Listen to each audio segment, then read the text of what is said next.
এই মুহূৰ্তত সকলোতকৈ ডাঙৰ ভয়ংকৰ বিগ ব্ৰেকিং নিউজটোৱে মুকলি হৈ আহিছে কিন্তু আৰু এই মুহূৰ্তত সকলোতকৈ ডাঙৰ খবৰ কিয়নো সমগ্ৰ অসমতে খুন্দা মাৰিব আহি আছে পশ্চিমবংগৰ পৰা ইয়াছে আৰু এই খুন্দা মৰাৰ সমগ্ৰ দৃশ্য আমাৰ হাতত আহি পৰিছে সকলো ভিডিঅ' বিতংভাৱে দেখুৱাম ভিডিঅ'টো স্কিপ নকৰাকৈ চাই থাকক কিন্তু এই মুহূৰ্তত সমগ্ৰ অসমতে এতিয়া হাই এলাৰ্ট জাৰি কৰিছে যিহেতু পশ্চিমবংগৰ লগতে উৰিষ্যাত খুন্দা মাৰিছে প্ৰচণ্ড ঘূৰ্ণীবতাহ ইয়াছে আৰু এই ইয়াছক লৈ এতিয়া অসমত প্ৰৱেশ কৰাৰ পূৰ্ণ সম্ভাৱনা আছে আৰু ইতিমধ্যে অসমত প্ৰৱেশ কৰিছে সেই আধা অংশ ইয়াছে আৰু এতিয়া যোনফালে এই ইয়াছ গৈছে সেইফালে সকলো ধ্বংসলীলা সৃষ্টি কৰিছে এই ইয়াছে আৰু ইয়াক কৈছে যে ইয়াছক লৈ ধুবুৰীত ইতিমধ্যে হাই এলাৰ্ট জাৰি কৰিছে প্ৰচণ্ড ঘূৰ্ণীবতাহ প্ৰবল বৃষ্টিপাতৰ সতৰ্কতা অৱলম্বন কৰিছে কেন্দ্ৰীয় বতৰ বিজ্ঞান ফলৰ পৰা আৰু ইয়াত কৈছে যে ইয়াছক লৈ ধুবুৰীত ইতিমধ্যে হাই এলাৰ্ট জাৰি কৰিছে কিন্তু অসমতো সোমাব ইয়াছ আৰু লগতে কৈছে প্ৰচণ্ড ঘূৰ্ণীবতাহ প্ৰবল বৃষ্টিপাতৰ সতৰ্কতা সমগ্ৰ অসমতে আৰু যি এই ঘূৰ্ণীবতাহ আহিছে এই ঘূৰ্ণীবতাহ ডাৱৰ পৰা তললৈ নামি অহা এটা চাইক্লন বুলি কয় যিটো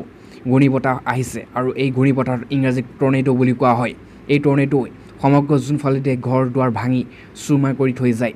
আৰু ইয়াত কৈছে ধুবুৰী দক্ষিণ শালমাৰ মানকাছাৰ লগতে অসমৰ বিভিন্ন জিলাত এতিয়া হাই এলাৰ্ট জাৰি সতৰ্কতা অৱলম্বন কৰাৰ ঘোষণা কৰিছে কিয়নো ইয়াত কৈছে প্ৰবল বৰষুণ আৰু বজ্ৰপাতৰ সতৰ্কতা দুইখন জিলাতে ইতিমধ্যে সমগ্ৰ হাই এলাৰ্ট জাৰি আৰু এতিয়া অসমত যিকোনো পৰিস্থিতিৰ সৈতে মোকাবিলা কৰাৰ বাবে সষ্টম হৈছে প্ৰশাসন কিয়নো সমগ্ৰ অসমতে এতিয়া খুন্দা মৰাৰ দিশে গতি কৰিছে ইয়াছে আৰু তাৰ প্ৰতি লক্ষ্য ৰাখি এতিয়া সমগ্ৰ অসমতে ইতিমধ্যে এই সতৰ্কতা অৱলম্বন কৰাৰ ঘোষণা কৰিছে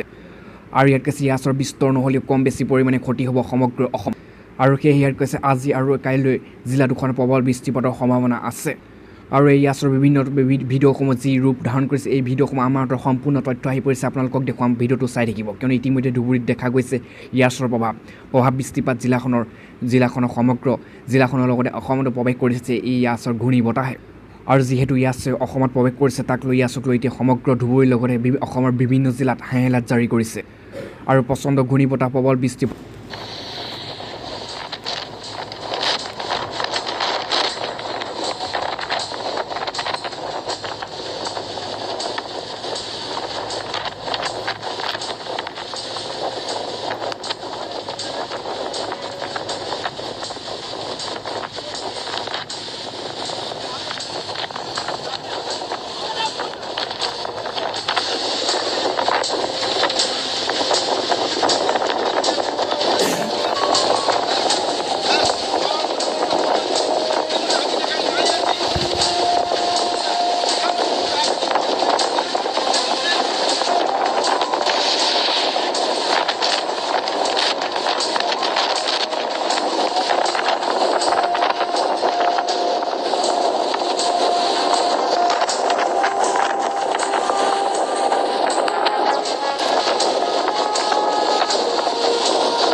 পোৱাৰ প্ৰথমটোৱে এই মুহূৰ্তত অতি গুৰুত্বপূৰ্ণ এটা বহুতে ডাঙৰ ভয়ংকৰ খবৰ পোহৰলৈ আহিছে কিয়নো ৰাজ্যত ক্ৰমান্বয়ে ট্ৰাক সৃষ্টি কৰিছে কৰোনা ভাইৰাছে আৰু দিনক দিনে ভয়াৱহ পৰিস্থিতিলৈ গৈছে ৰাজ্য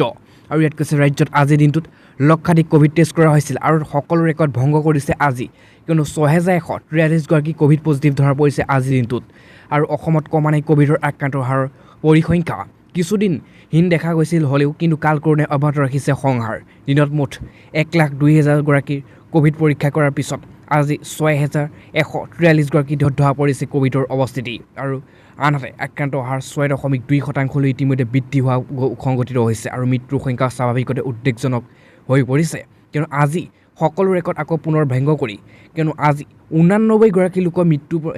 ঘটিবলগীয়া হৈছে এই ভাইৰাছত আৰু তাৰ লগতে ৰাজ্যখনত সুস্থ হোৱা লোকৰ সংখ্যা হৈছে 84 হোৱাৰ পাছতো এই মুহূৰ্তত আজিৰ দিনটো অতি গুৰুত্বপূৰ্ণ এটা ভয়ংকৰ খবৰ পোহৰলৈ আহিছে কিয়নো সমগ্ৰ দেশতে কৰোনাই কালৰূপ ধাৰণ কৰাৰ পিছতে বহুতো লোক মৃত্যুমুখত পৰিছে কিন্তু হঠাৎ প্ৰাক্তন মুখ্যমন্ত্ৰী ইতিমধ্যে কৰোনাত আক্ৰান্ত হৈ এই মুহূৰ্তত আহি পৰিছে আমাৰ হাতত আৰু ইয়াত কৈছে পশ্চিমবংগৰ প্ৰাক্তন মুখ্যমন্ত্ৰী বুদ্ধদেৱ ভট্টাচাৰ্য কৰোনা ভাইৰাছৰ দ্বাৰা সংক্ৰমিত হৈছে বাতৰি অনুসৰি তেওঁ পত্নী মীৰা ভট্টাচাৰ্য মহামাৰীৰ কবলত পৰিছে আৰু বুদ্ধদেৱ ভট্টাচাৰ্য বৰ্তমান ঘৰতে কোৱাৰেণ্টাইন হৈ চিকিৎসা গ্ৰহণ কৰি আছিল কিন্তু বৰ্তমান তেওঁৰ অৱস্থা স্থিৰ নোহোৱা বুলি খবৰ আহি পৰিছে ইফালে ভট্টাচাৰ্য পত্নীৰ অৱনতি ঘটাত তেওঁক উদ্বেগ লৈ হস্পিটেলত ভৰ্তি কৰা হয় আৰু সেয়েহে কৈছে বুদ্ধদেৱ ভট্টাচাৰ্য 2000 চনৰ পৰা 2011 চনলৈকে পশ্চিমবংগৰ মুখ্যমন্ত্ৰী হিচাপে কাৰ্যনিৰ্বাহ কৰিছিল কিয়নো এটা বৃহৎ ডাঙৰ কাৰ্যকাল লগতে বহুতে ডাঙৰ ব্ৰেকিং নিউজটোৱে হৈছে যে ভয়ংকৰ খবৰ কিয়নো ৰাজ্যত দিনক দিনে বৃদ্ধি পাবলৈ ধৰিছে ৰাষ্ট্ৰীয় ঘাইপথৰ ভয়ংকৰ দুৰ্ঘটনাসমূহ কিয়নো ইতিমধ্যে ৰঙিয়াত 31 নং ৰাষ্ট্ৰীয় ঘাইপথত সংঘটিত হৈছে এক বুকু কঁপাই যোৱা দুৰ্ঘটনা সমগ্ৰ অসম চৰ্চা লাভ কৰিছে এই বিশেষ ভয়ংকৰ ঘটনাটোৱে কিয়নো ছুইফট আৰু ডিজাৰ পালচাৰ আৰু বাইকৰ মাজত সংঘৰ্ষ হোৱাৰ পিছতে আহত হৈছে মহিলাক GMCলৈ ইতিমধ্যে প্ৰেৰণ কৰিছে আৰু ৰঙিয়াৰ 31 নং ৰাষ্ট্ৰীয় ঘাইপথৰ মৰাণজানত ভয়ংকৰ দুৰ্ঘটনা সংঘটিত হৈছে আৰু ছুইফটত ডিজাৰ আৰু পালচাৰ বাইক মুখামুখি সংঘৰ্ষত গুৰুত্বভাৱে আহত হৈছে 3জন লোক বাইক আৰোহী আৰু যুৱক মহিলা আৰোগী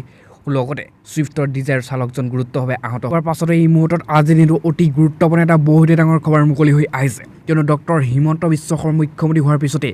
আন এটা বৃহৎ সিদ্ধান্ত উপনীত হৈছে কিয়নো ৰাজ্যৰ সকলো চৰকাৰী কৰ্মচাৰী শিক্ষক কৰ্মচাৰী বদলীকৰণলৈ আইনৰ কঠোৰ বলবৎৰ গুৰুত্বপূৰ্ণ আৰোপ কৰিছে ৰাজ্যৰ মুখ্যমন্ত্ৰী ডক্টৰ হিমন্ত বিশ্ব শৰ্মাই কিয়নো কৈছে মুখ্যমন্ত্ৰী ডক্টৰ হিমন্ত বিশ্ব শৰ্মাই আজি